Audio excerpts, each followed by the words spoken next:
technology. It was always a mistake. Everything's fine now. So, hello, I'm Jessica Rose, and I'm going to be talking to you about practical tech ethics. Tech ethics, what a lightweight and relaxing thing to start your conference with. Whenever you think about, oh, let's have a discussion about ethics, isn't that always just the most relaxing thing to talk about? For those of you who are also in the same general time as me, good morning. Or if you're somewhere else in the world, so hopefully somewhere warmer, maybe good afternoon. Hopefully it's not too late at night. If you're watching this as the replay, hey, hello as well. And mysteriously, if you're watching this in the far future, um, look for context. The 2020s were weird. Everything kind of sucked. I'm kind of excited to hear that humans are still around. So, yeah. But for those of us who are joining us live, let's go ahead and bop right along. I'm going to be talking to you today about tech ethics and really talking to us about setting our own boundaries. I'm hopefully not at any point going to be hard pitching you. Here's what you should do, or here's what you must do. That's a bit bold. Really talking to you around the concept of technical ethics. Well, let's start both by introducing myself, even though I've just gotten a really lovely introduction, and sort of the concept more broadly. Uh, hello, my name is Jessica Rose. Uh, I've got a weird accent, but I'm from the States a long time ago, but based here in Birmingham in the UK. For those of you who aren't in the UK, everything is fine here right now. Everything's just fine. I'm a consultant in tech, so my boss is me. If you hate this, go ahead and complain to my boss, who again is me. I've got a reasonable, maybe 60% sure that she's got my back, but I do rather love feedback. Um, I'd really, really love, I miss online event. I miss in-person events because you had this ability to sort of get a back and forth, and I secretly love heckles. So please do shout at me either across social or here in the conference platform because I'd love some feedback about what you all think. Yeah. So because interactivity in online talks is a little weird, I thought I'd go ahead and softly open this up with some sort of rhetorical, some really Socratic questioning to get an imaginary back and forth or an abstracted back and forth going on. And you may be thinking rightly, oh, an ethics talk, this is going to be a little bit of a downer. It's like, maybe. You say, this Jess lady, she's probably a professional tech ethicist, right? There's no way that some joker is going to be just rocking up and saying, hey, let's talk about tech ethics and exciting news. You're absolutely lovingly wrong. So, of course, I've done a lot of research into tech ethics, and I did have a bit of an existential woof where I sat down to research what does it take to become a tech ethicist? And there's folks on the academic side and there's folks on the professional side. And really, what it seems to take to be a tech ethicist is you call yourself, hey, I'm a tech ethicist. And to become a professional tech ethicist, you need to find somebody who will pay you money to call yourself a tech ethicist.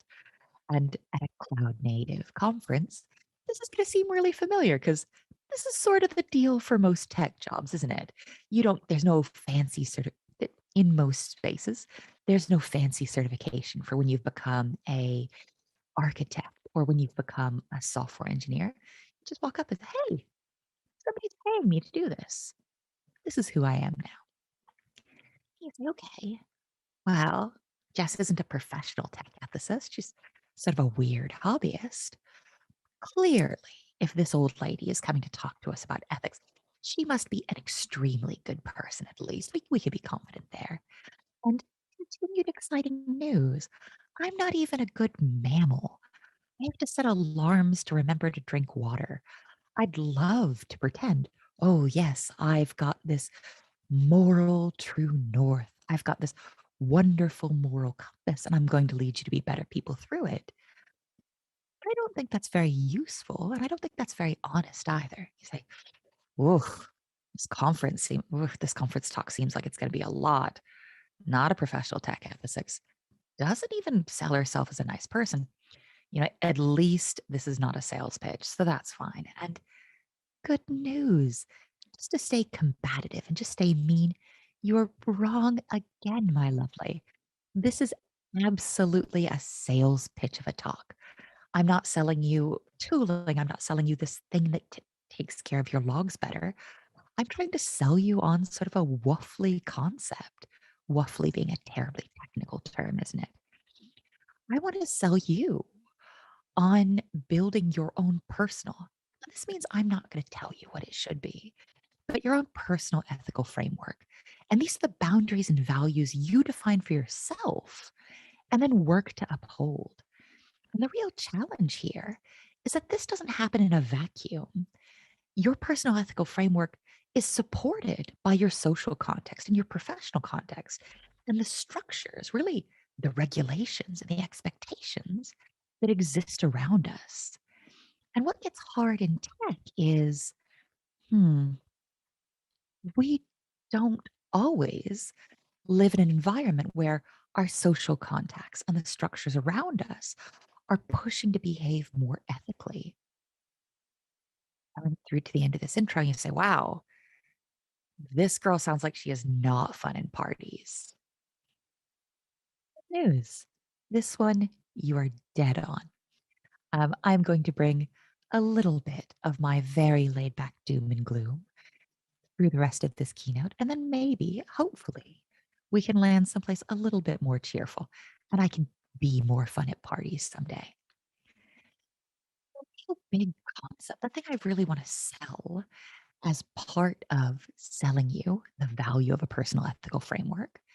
And really, we'll talk about this a little bit more in a minute, but I want to talk to you about setting your personal ethical framework in advance, not just sort of reactively against opportunities or against challenges. But one of the big concepts I want to import from outside of technology is this duty of care. So, for those of you who are watching this live, shout at me in the chat if you don't mind. For those of you who are, you know what, if you're watching this on YouTube, I won't be able to know if you answered this in real time, but yell in the comments if you like. Have you ever heard of this concept before? And if you have, where did you hear this from? Where this term duty of care? I bet you didn't hear it in tech context because where I got this from is from education. I used to be a teacher before I came to technology. And what a duty of care is it's either a legal or an ethical, or really, in a perfect world, both a legal and ethical responsibility for the people impacted by your work and your work outcomes. Here we've got a picture of a Comic Sans, how delightful, duty of care sign that I found in a village hall. Those of you who are not in the UK, that's like a little town center, a terribly old-fashioned one. But I found this way out in the country, and this is saying, "Hey, this is for a daycare, an after-school preschool care."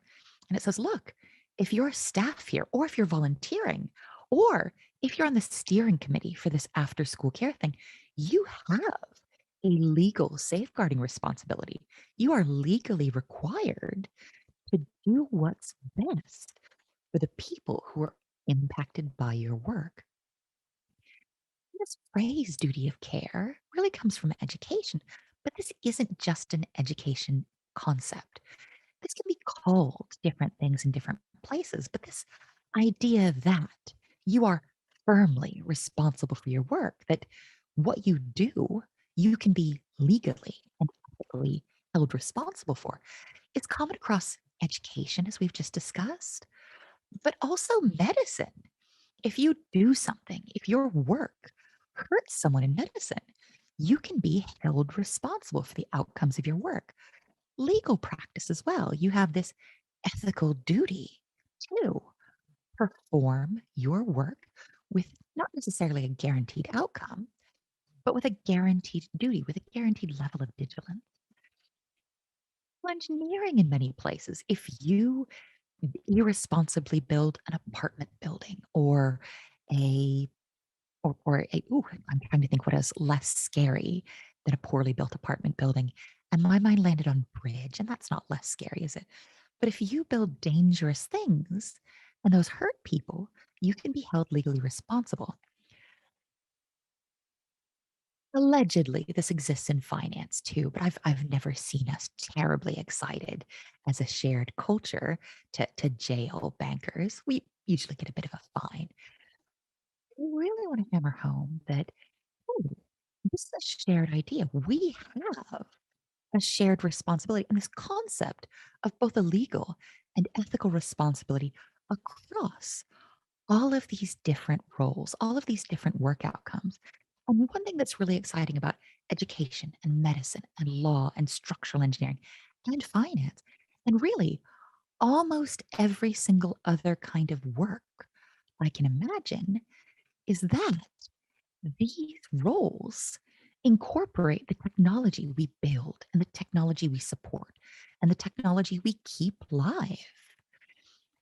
I've been desperate to think of an example of a role in our lives or a job in our lives or an outcome in our lives that doesn't involve modern technology or software or online systems in some way as part of the process. And if you can think of an example, please come and tell me because I promise I'll cite you, but I'd love to say almost everything and have a little asterisk and say, oh, except for so and so gave me this good example. But really, as we're building things and as we're keeping them alive and as we're putting them out there, we're facilitating and really in many, many ways, especially with our increasingly algorithmically driven world, we're shaping the ability for people to do almost every kind of their work. How scary. You say, well, there are a couple of legal examples we can think of. There were some Volkswagen issues where some software engineers had been instructed to fake some data for emissions tests, and those engineers got in legal trouble. Relatively rare to hear of people in software or people in architecture, people in sort of tech being held legally or even really ethically responsible as part of a duty of care. And you might say, because we don't have a duty of care yet in tech. And I say, oh, I'm going to lovingly but assertively argue with you. We currently have a duty of care in technology, but we're not recognizing that and we're not talking about it. Whether or not we see that as real, this is a real duty we carry with us. You already have a duty of care in your work, whether or not you're comfortable admitting it. Attention, I want to talk about doing this work in advance. We all like to think that we're going to do the right thing. And a big part of that is we see ourselves as, and understandably, we see ourselves as fundamentally good people. Isn't that nice? Doing this work in advance is important because we see ourselves, almost no matter what, as fundamentally good people. We talked about a personal ethical framework, really in the terms of the boundaries you've set for yourself, the values you've designed yourself. But such a big part of it that we're supported by our social context and we're supported by the structures around us. We're trusting that the input that we're getting from our peers, the input we're getting from our boss, the passive or active or scary messages we're getting day to day, those aren't always things we can trust to keep us right. If you're watching this in something like real time, you're living in the world with me, with all of us. In 2021, hope this isn't terribly familiar, but my beloved, have you seen the world around us? We can't rely on our social context and the structures around us in 2021 to always steer us right. Yikes. We want to be doing that work and defining these boundaries way before this not always lovely and this not always ethical world gives us those little subtle nudges. And people talk a lot about, I've given talks in the past about cognitive biases or really biases in general. And one thing I've noticed is that when we talk about or when we study biases or decision making, is that people, and this includes me, this isn't a, oh, you people, but not me, are generally pretty comfortable with the idea that biases exist in decision making. They're like, oh, hey, you know what? Unconscious bias permeates our life. Yeah, we're okay with that in theory. But we are horrible at going from unconscious biases exist and our decision making is messy too. My own individual decision making is messy. I'm biased. I'm being pulled in different ways. Humans makes me sound like I'm placing myself outside of our paradigm. People is a less scary way to say that, isn't it? People are terrible at decision making. And that includes you. And that includes me. By taking this time in advance and doing this work in advance, we're giving us the time and we're giving ourselves the foundation to make these solid decisions when opportunities and when challenges meet us in the wild. We're going to talk a little bit about those challenges in a minute. Or hypotheticals. So, humans, we're terrible at decision making, even you, even me. But you know what? We're also extremely good at things. We're great at justifications. Again, if you're watching this in the far future, hey, I'm talking to you from 2021. And look, it's been weird for a while. It's not great. Um, but even in all this mess and seeing individuals who are doing great amounts of harm, this fundamental push that people have to say, I'm a good person, in truth, this validates these mistakes I'm doing. When really, I might encourage us to flip that. So often we find ourselves saying, I'm a good person, so I can justify this decision. When really, I want you to say, oh, I'm making decisions, or I hope, or I'm trying to make decisions that feel ethical and feel meaningful and feel good. I hope this is going to lead me to being a good person if it's not very wobbly. We are terrific at making excuses. And this includes you, and this includes me. Doing this work in advance makes it harder. It throws up roadblocks to our future excuses. And your time that you spend defining these ethical boundaries in advance lets you prepare, lets you map out how you're going to respond to this in the future. If you say, hey, I've got firm ethical boundaries around personal data, I'm going to map these out with myself. And then later, when I encounter or when I come across these personal data issues, I'm going to be prepared. I know the lay of the conceptual land. That feels pretty good. One benefit that feels less good is this really acts as a bit of a mirror. Not only does it let you doing this in advance and doing this in a considered way, let you say, here's what I'll be doing in the future. But really, it lets you reflect on your past and holds up a bit of a mirror. Oh, I think this, I do that. Have I lived up to this? What can I learn? And with the world not being fabulous, one thing that I really want to pitch is mm, this personal ethical framework around you. It's not one direction. You're not just supported by your social context and structures around you as an individual, and you as an ethical individual, and you as somebody who's got firm decisions around these things. You can push this back. You can say, hey, I'm going to be the social context for other people around me. I want to communicate this. I want to set norms around this. How exciting and how terrifying the responsibility to set what's normal. And when I talk, I'm fun at parties. When I talk to folks in my peer group and when I talk to my friends about ethical decision making and technology, That's wonderfully abstract. So let's look at, and I'd love to hear some hypothetical examples as well. Let's look at some examples of both those big choices or challenges that might come to you, and then sort of individual choices that might feel a little bit less big and a little bit less scary. There is some chance that, and this isn't true for everybody, it's not really true for me, but hey, maybe an evil corp or a company who's evil corp. I was going to say that's a bit unfair to companies doing evil things, but it would be unfair. You know what? I think that's fair to companies doing evil things. To say, hey, maybe a recruiter for a company doing incredible amounts of harm could come to you and say, I would like to give you silly money, just cartoon money. Come on, come join us.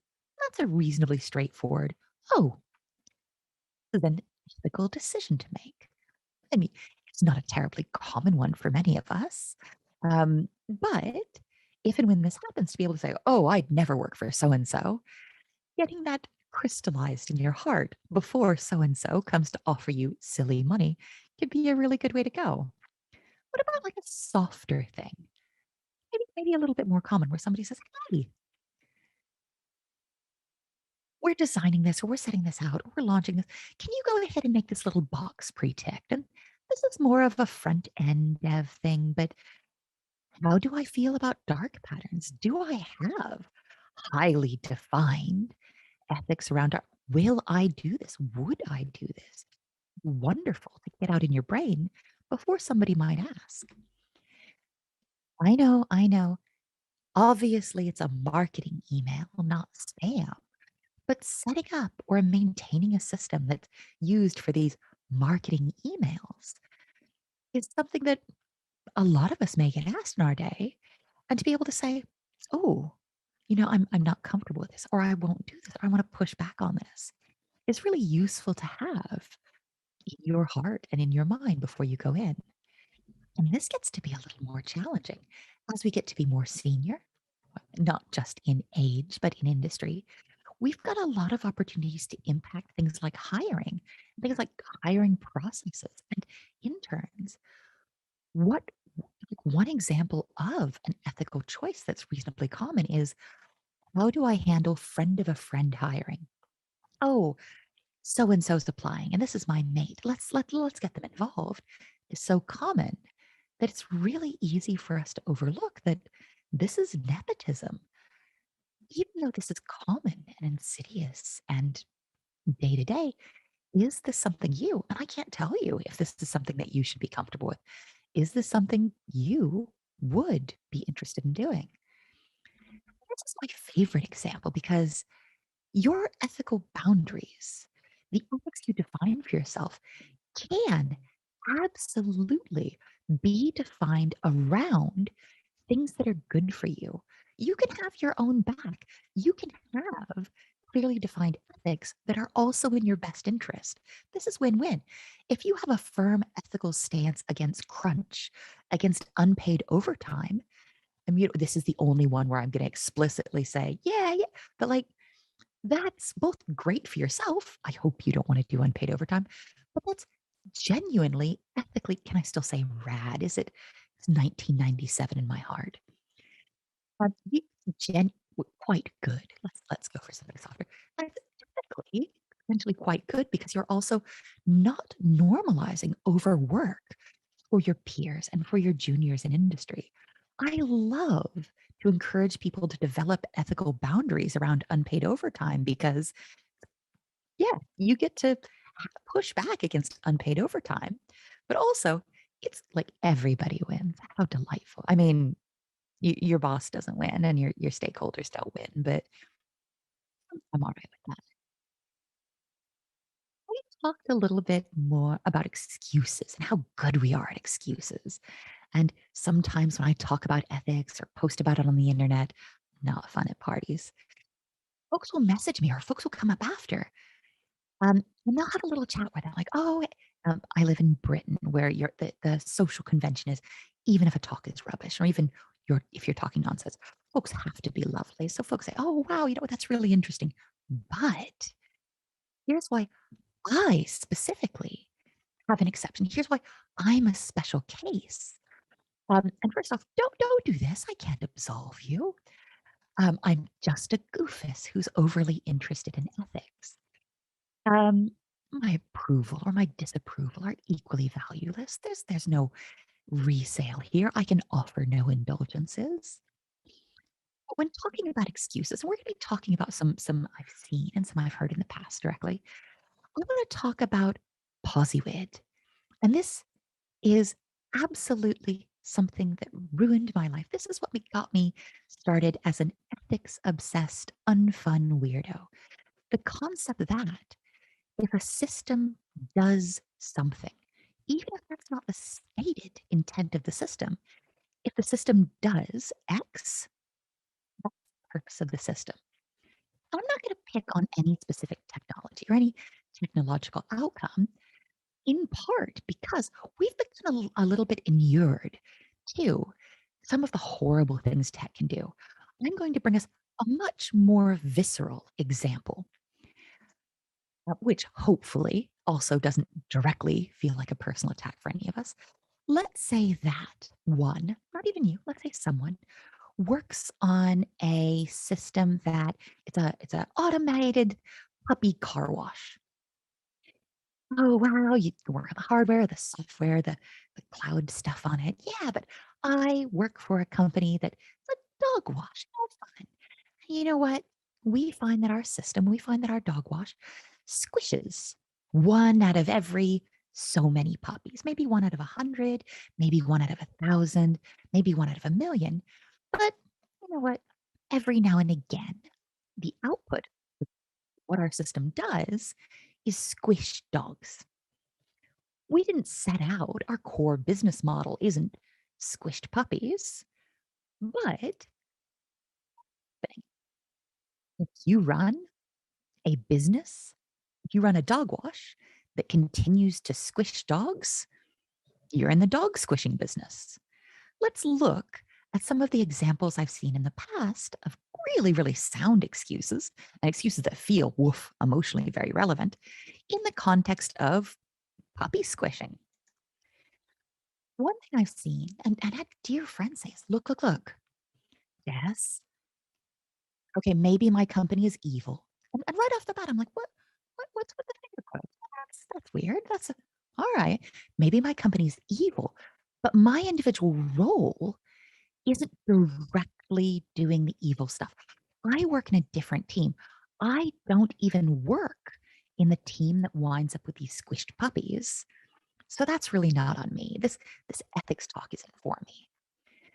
I might lovingly push back on this and say, cool, regardless of how big your puppy squishing system is, and regardless of how far you are from that, if the output of your company, if the output of your collected work is a bunch of flat beagles, you're still in the dog smashing business, even if you've got some distance, even if you're not hearing the, oof, sorry. This is a very, very upbeat talk for a gloomy day, isn't it? You say, well, Jess, you know what? Yes. Okay, fine. Puppy squishing. Yeah. But if I didn't take this job doing whatever this bad outcome is, you know what? Somebody else would just take this job. This would happen anyway. So I might as well get paid for it.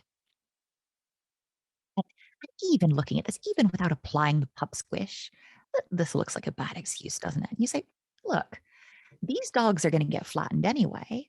Why shouldn't I get a paycheck for it? Mm, just because other people are, or other people may be willing to do things that are unethical, it doesn't mean you need to pick up a pug mallet and get involved. Like, you can be better than what you think the world is. Well, you know what?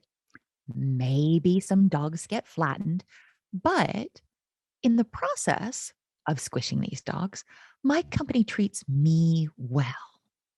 Excuse I've heard a lot say, you know what? They're really good to me. And I say, weird, weird. Um, yeah, harder to hire an engineer than it is to find puppies. It's reasonably common sense that they're not squishing you as a well-paid engineer, but ethical outputs and ethical outcome, doing the right thing is should be or could be or can be bigger than our own individual comfort, I hope. Well, Jess, the world is really complex. I can't avoid negative impacts. Maybe I work for a tool that serves a tool that does the bad thing. Or maybe everything's so interconnected in my space that one potential outcome of any work I'm going to do is going to be bad. The world is complex and it's really hard to find work that has purely ethical outcomes or even purely non evil outcomes. Because everything's complicated. And just because doing the right thing is messy and gray and shifting, feel like a reason to go into the world and do as much damage as you can. Just because it's hard doesn't mean you need to give up. You might say, look, Jess, I'm in a place in my life where I need this job right now, regardless of the ethics and regardless of the impact. I am compelled to squish these puppies because of my personal impacts, because of what my life is like now. And this, as an excuse, can often be, I often see this as entirely valid. I see a lot of companies with really, really terrible impacts offering life changing healthcare or health support, or somebody's in a dangerous situation and they need to physically move. And this maybe visa support is really out there. But I often hear people bring me the same excuse to say, oh, I need this job right now. My kid's in private school. I'd love to move someday. Really? That's just something you need to leave people to sit with to say, okay, this is an excuse. Is this an excuse that, in the context of the wider world, feels solid? I hear this a lot. I'm going to change the company on the inside. We're squishing dogs right now, but by gosh, with my help, we're going to slowly reduce the number of flat puppies we juice. And, somehow, eventually, I say, okay, cool. But while you're trying to change it from the inside, and my beloved youths, my blessed and glorious children, I assume all of you are younger than me. I've very rarely seen folks have any kind of ethical impact in systems designed to do harm. But while you're aiming to slowly change it, you're squishing puppies. Like, I'm going to form a internal pressure group. And I'm like, yeah, but right now, you got a lot of flat puppies on your conscience. Reducing that doesn't seem quite as exciting as just not doing it. Favorite thing I hear when I talk about ethics, which is legit. It's not even really an excuse because it's true as heck. Folks saying, Jess, you can't make me. I can't make you. Not only can I not make you, you're an adult, you know your mind. I'm not going to convince you, I'm not going to convert you into a specific type of ethics. But really, not only do I not like I can't, but I don't want to. Really, I want to be reading comics. I want to be chilling out. I'd like to be doing this in a world that's a little bit better, but I'm, yeah, I'm not going to hard sell you anything. So, okay, Jess, where am I supposed to? You're not going to tell me what my ethics should be. You've hinted heavily, but where do I get these ethics from? I got you. I got you. Say, you know what? There's fantastic ethicists writing this. Take your own trusted sources. Some people take religion or spirituality. Some people, they're educators. Some people get their ethics off the internet. And like, I'd like to, like, algorithmically driven platforms are not great for that. Some people take them from your parents. Please don't take them from the wider industry norms. Like, you get your ethics, you shop for these in the places that serve you the best. You say, well, Jess, what if you're talking to me about ethics? You're taking up my morning or my afternoon or my far future with woof, woof, woof ethics. What if I want you to be my trusted voice? And it's really, if you're talking about ethics, isn't it kind of your responsibility to set me on the right path? And woof, babe, no, honey, no.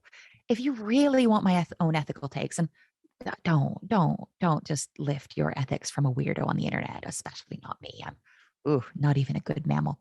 Y'all can come and hang out on Twitter. We'll see you in the chat. But like, no, let me point you at some proper adults. Yeah, let's get some folks who aren't me, who are some thinkers in this space I've appreciated. Yeah, I used to be a teacher, so this is a reading list. I really like this book, Future Ethics. It's a really good sort of general primer, and it's a really great introductory text. This is reasonably specific. So, this is looking at search engines and really algorithms. But I love algorithms of oppression to sort of look at the complexity around automated decision making. And it might not be immediately relevant for your work, but I really like it as a jumping off point. If you're smarter than me, and I bet you are, just by virtue of averages, you're going to zip through this book. I found it really challenging because it's a nice, meaty book. But The Age of Surveillance Capitalism is wonderfully well researched and continues too. This excuse, the world is too complicated. How can I do the right thing? This book really looks at this both in a technical way and in the context of ethics. Really, what I want to sell you at the end of the day is the world kind of sucks right now. That's a downer. Things got hard and things got weird and things got bad, but they got that way little by little. And some people have much more power to make these decisions than we do. But we, as technologists, have the incremental ability to make individual decisions, to set our individual personal ethics, and to push our ethics into our peer groups and into the world. Incrementalism doesn't sound very satisfying, but in a world where everything's a little bit rubbish all the time, what can we do except take our own small, thoughtful, cautious steps into leading ourselves and into leading our peers into a world that might suck a little bit less? Thank you so much. Thank you so much, Jess. That was super important. And I What a really, downer. yeah, no, but we're responsible for the future. So we have to suck it up and be grown-ups. Um, I really liked that you gave all these tips, but then you also acknowledged it comes from a place of privilege. Not everyone can leave their jobs, but a lot of people are bullshitting when they say they can't leave their jobs. So I think that was a great example. I wanted to ask one of the questions from the audience. Oh, no. I see a lot of people attack individuals for working at certain evil corps. There were air quotes.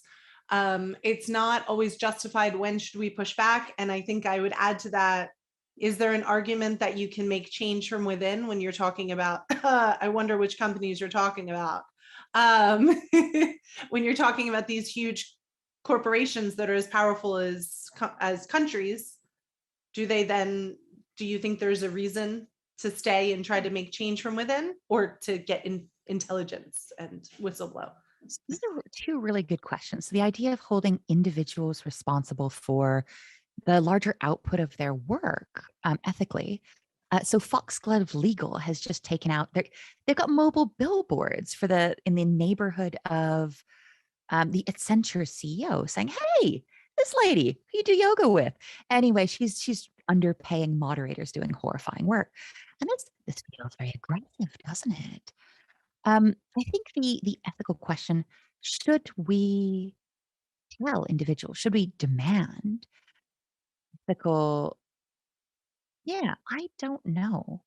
I know for those individuals that like defensiveness doesn't work. Um, I'm so sorry that I don't have a clear answer on that. Of course, it feels bad. And of course, hey, nobody likes to be told you're doing bad things, the implication you're a bad person. Mhm. Um, I'm not real yeah, it's not really my do people still say vibe? It's not really my vibe generally. Um, the second question, I've got a bit of a clearer answer for. It is opinion. No, no, it's evidentiary based. I'm so sorry, my love. No, if you're joining one of these great big evil companies, unless you're the CEO, and even then, you're not going to change it from the inside, my love. Excitingly, it will change you. You've got the social structures and the context around you.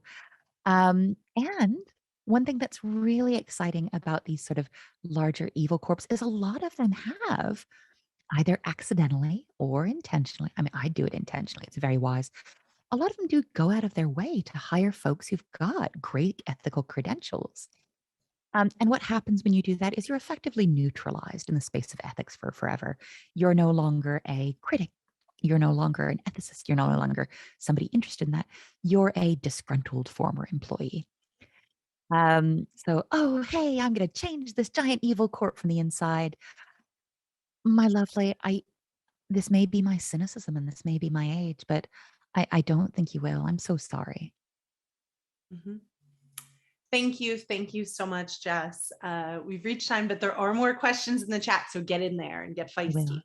And by the way, it is basically 1997 again in 2021. So you can totally use rad. I think The everything. fashion is very 1998 again, like all of these blessed youngins bringing back my youth, and I appreciate it. And Paul Rudd still looks the same. So it all works together. Clueless is. I totally know who Paul Rudd is. I'm not going to go look that up now. I am going to bow out and make room for a really exceptional speaker. I'm really excited.